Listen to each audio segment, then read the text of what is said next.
अस्सलाम वालेकुम। आज का मौजू बहुत ही संगीन है और एक बहुत ही इस तरह का मौजू है कि जिस पे बात करते हुए भी मुझे गुस्सा आ रहा है इस चीज़ पे कि किस तरफ हमारी आवाम और हमारी सोसाइटी, हमारा मीडिया ये किस साइड पे इन चीज़ों को लेके जा रहा है। बात करते हैं, पिछले दिनों मैंने एक ट्रेलर देखा है और पाकिस्तान जो है वो माशाल्लाह से ड्रामा इंडस्ट्री और फिल्म इंडस्ट्री में झंडे गाड़ने के बाद वो वेब सीरीज़ में कदम रख रहा है।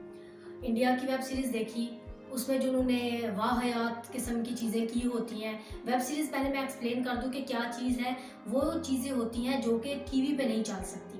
वो चीज़ें होती हैं जिनको आप वेबसाइट्स पे डालते हैं, वो पैसे पे करके, जिस तरह से कोई बुक है तो वो आपके पास नहीं खुलेगी जब तक आप उस पर डॉलर नहीं लगाते। तो इसी तरह ये भी होती है कि इस पे भी आप लोग पे करते हैं और उसके बाद आप इसको देखते हैं। हमारी आवाम इस हद तक गिरी हुई है और इनकी सोच इस हद तक है कि वो ये चीज़ें फिर देखती भी हैं पे करके। अगर तो हम इन चीज़ों से बाइकआउट करेंगे तो ये ऑब्वियसली ये चीज़ें नहीं बनेगी। लेकिन फिर उसके बाद एक सीरीज़ जो बनी है जिस पे मैं आज बात करूँगी वो है लिफाफा डाइन, जिसमें बेसिकली एक मशन खान जो हमारी एक्टर है, बहुत अच्छी एक्टर है माशाल्लाह से, उन्होंने करैक्टर किया है। उनका रोल है, वो न्यूज़ कास्टर बनी है। जर्नलिज्म की फील्ड को उन्होंने बोल्ड पॉइंट कहते हैं कि बहुत ही बोल्ड पॉइंट उन्होंने उठाया। मीडिया इंडस्ट्री को वो एक्सपोज कर रहे हैं। तो ये क्या दिखा रहे हैं मुझे समझ नहीं आती। उन्होंने उसमें क्या चीज़ शो करवाई है, क्या दिखाने की कोशिश की है उन्होंने, पाकिस्तान की कौन सी इमेज दी है उन्होंने। मतलब ये कि उन्होंने दिखाया है कि एक न्यूज़ कास्टर है, वो जर्नलिज्म की फील्ड में है, वो क्या कर रही है। वो प्रोग्राम शुरू होने से पहले वो ड्रिंकिंग करती है, सिगरेट स्मोकिंग करती है, उसके अलावा वो बहुत से ऐसे काम करती है जिसके बाद उसको वो चैनल जो है वो रेटिंग उस चैनल की हाई हो जाती है। आपने कहाँ पे इस चीज़ को देखा है और फिर उसके बाद आपने इसको एक्सपोज करने की कोशिश की है। फिर उसके बाद इसके जो डायरेक्टर हैं फरहान गोदर, उन्होंने इस चीज़ की क्लैरिफाई, इस पे बहुत सी तनकीद जब शुरू हो गई है, सहाफ़ियों ने खुद इस पे, मैंने खुद देखा है, बहुत सी फीमेल एंकर्स हैं जिन्होंने इस पे तनकीद किया और मेल एंकर्स ने बताया कि इस तरह का मीडिया इंडस्ट्री में कुछ भी नहीं है। आप अगर ड्रामा इंडस्ट्री हमारी या फिल्म इंडस्ट्री की बात करते हैं तो ये मैं 100% मानती हूँ कि हमारी फिल्म इंडस्ट्री और ड्रामा इंडस्ट्री इस साइड पर चली गई है। बहुत सी चीज़ें उन्होंने इस तरह की करना शुरू कर दी हैं जिसकी वजह से वो रेटिंग चाहते हैं। लेकिन मुझे इस चीज़ की समझ नहीं आई कि ये जो कहते हैं, फिर उन्होंने जो प्रोड्यूसर हैं उन्होंने एक क्लैरिफाई किया है कि मैं शुरू से ही बचपन से सुनता आया हूँ कि लिफाफा सहाफ़त, लिफाफा सहाफ़त। तो क्या इसका ये मतलब है कि लिफाफा सहाफ़त में ये चीज़ें होती हैं। फिर लिफाफा का अगर हम सोचते भी हैं कि हाँ जर्नलिज्म में लिफाफा लिया जाता है, वो चीज़ें होती हैं कि कोई भी साफिया उसको लिफाफा दे दिया गया, पैसे दे दिए गए कि चलो तुम ये खबर इधर की उधर कर दो, या कोई भी एक दो झूठ बोल लेते हैं, वो ये हम मानते हैं, होता है, इतना चलता है। लेकिन लिफाफा सहाफत में उन्होंने फीमेल का नाम कहाँ से सुना कि सिर्फ लिफाफा फीमेल एंकर ही लेती है, मेल एंकर कुछ नहीं करते। तो ये सरासर जो फीमेल एंकर, सिर्फ एंकर नहीं, खवातीन के किरदार कशी की गई है इसमें कि खवातीन जो है वो इस तरह से मीडिया की फील्ड में या किसी भी फील्ड में, इवन कि बहुत से अब तो हर फील्ड में औरत शाना बशाना काम कर रही है। तो क्या औरत हर फील्ड में इसी तरह सक्सेसफुल होती है? कितनी शर्म की बात है, और शर्म आनी चाहिए। आप चीज़ों को इस तरह से आप बता रहे हैं। मुझे बताएं कि आपने कौन सी न्यूज़ एंकर को देखा है जो इस तरह के घटिया कपड़े पहन के, शराब पी के और इस तरह की स्मोकिंग करते हुए आपको नज़र आई है टीवी पे।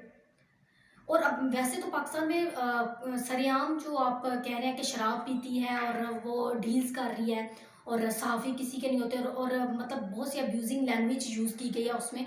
तो कहाँ पे आपने देखा है कि सरेआम जो है वो सियासतदानों के साथ घूम रहे हैं? और इस पे तो फिर जो है वो कानून होना चाहिए। पाकिस्तानी सरेआम शराब पी रहे हैं, इस पे कानून होना चाहिए। क्यों नहीं ये बना अभी तक? मुझे इस चीज़ की समझ नहीं आ रही और मुझे इस चीज़ पे बहुत गुस्सा है कि ड्रामा इंडस्ट्री को आप अगर एक्सपोज करते हैं तो ड्रामा इंडस्ट्री हमारी ने तो माशाल्लाह से बहुत अच्छे किरदार शुरू कर दिए हैं कि कहीं पे सुसर आ गया और नंद, वो सारे, मैं उस पर बात नहीं करना चाहती क्योंकि आप लोग कहते हैं कि हमारे ये सोसाइटी से उठाई गई चीज़ें हैं, तो ठीक है, मानते हैं सोसाइटी से आपने उठाई होंगी। लेकिन मुझे समझ नहीं आती आपने इसमें क्या दिखाने की कोशिश की है। आप क्यों, आपके पास कोई पॉजिटिव चीज़ नहीं रही दिखाने के लिए? मीडिया में कोई भी पॉजिटिव चीज़, एक यही तो है, सहाफ़त ही तो है जिसमें सहाफ़ियों को, फीमेल एंकर्स हैं, उनको बहुत रिस्पेक्ट दी जाती है।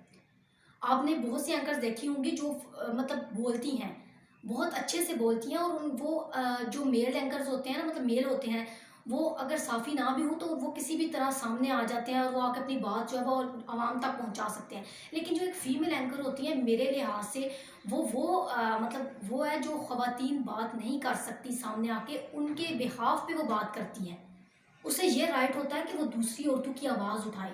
तो क्या आप ये समझते हैं कि जो इस तरह से आवाज़ उठा रही है, जो एक आपको कहीं पे नज़र नहीं आया कि 24 घंटे पूरे वो स्ट्रगल करती है और रात को 1 घंटे का वो प्रोग्राम करती है। और वो क्या करती है, उसमें वो शराब पी के आती है जो उसको सारी चीज़ें उसके माइंड में बैठ रही होती हैं। क्या चीज़ आपने दिखाने की कोशिश की और कहाँ पे वो ड्रेसिंग आप बताएँ ज़रा? आप सरासर ये बताएँ कि मतलब आपने सिर्फ रेटिंग लेने के लिए उसके सारे कपड़े, उसके मतलब छोटे-छोटे कपड़े उसको पहना दिए हैं, उसके डायलॉग्स और उसकी वो मतलब बॉडी लैंग्वेज क्या है ये? मतलब आप लोगों ने बिल्कुल ही इंडस्ट्री का मतलब कुछ भी सोचा नहीं है आप लोगों ने। एट द एंड मैं यही कहना चाहूँगी कि हमारी जो सोच है मतलब यहीं तक है कि हम लोग पॉजिटिविटी नहीं दिखा सकते सोसाइटी में।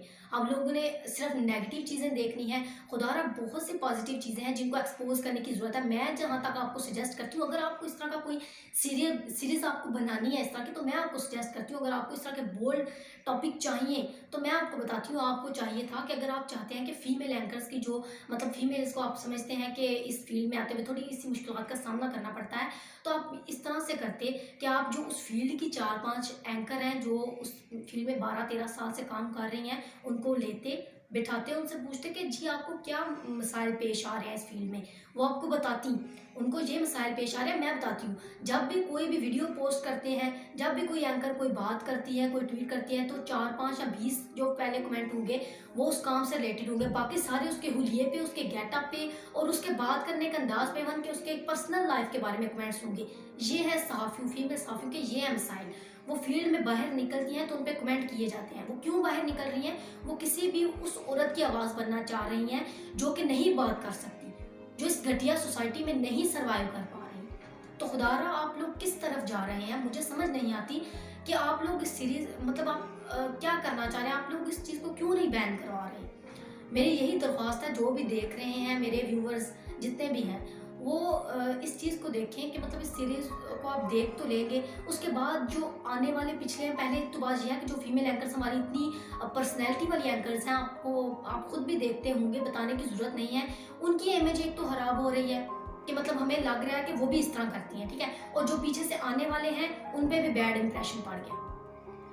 तो आप लोग क्यों किसी के किरदार कशी इस तरह से करते हैं? क्यों किसी के किरदार पे इस तरह से बात करते हैं? खुदारा इस चीज़ को सोचें और इस मैं तो समझती हूँ कि इस चीज़ को बैन होना चाहिए और इस तरह की जो राइटर्स हैं उनको भी समझ आनी चाहिए कि अगर वो बचपन में उन्होंने लिफाफे का नाम सुना तो उन्होंने ये देखा बचपन में कि लिफाफे में ये होता है।